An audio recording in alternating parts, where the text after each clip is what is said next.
Yun, no? Umangat siya, no? Tapos dagdagan pa natin para mag-create ng effect. And Nakakatuwa siya kasi hindi mo alam yung kalalabasan niya. Alright, mga Kapuso I Believers, nag-greet nyo na ba ang inyong mga lolo at lola na Happy Grandparents Day? At may gift na ba kayo para sa kanila? Yes, may regalo na ba kayo? So, kung wala pa, ito, meron kami ni Angel isang idea na baka magamit ninyo. Very quick and easy and creative para kay lolo at lola. Angel. Isahan na natin. Kailangan nyo lang ng nail polish, any color na gusto nyo, kung anong favorite ng lola nyo, ng lolo nyo.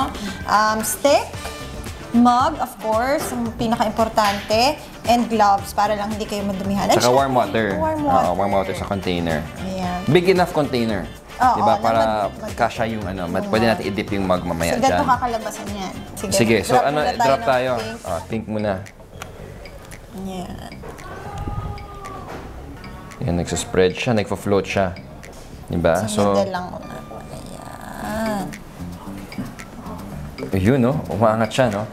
Tapos dagdagan pa natin para mag-create ng Effect sa gitna. Ito, we can use the stick para gumawa ng ibang effect, no? Sige, lagyan natin ng design. Okay. Ito na. Do this. Ayan. So, may hiwalay-hiwalay lang siya. Ang sarap panoorin ng reaction niya, no? Yes. Yan. Tingin ko okay na yan. Yan. Okay. Yan. And then, dip na parang natin. nagkakaroon ng isang film sa taas, no? So, baka pag ganito. Yan. Tapos, siguro. Ayan, tama. Yan. Kumapit ba yung design doon? Ay, kamay ko nalagyan na. Okay lang yan. Ayan. Anong itsura yan?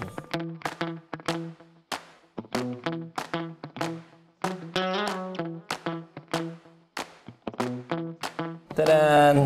Nakakatuwa siya kasi hindi mo alam yung kalalabasan niya. Yeah. Every version is different. Yup.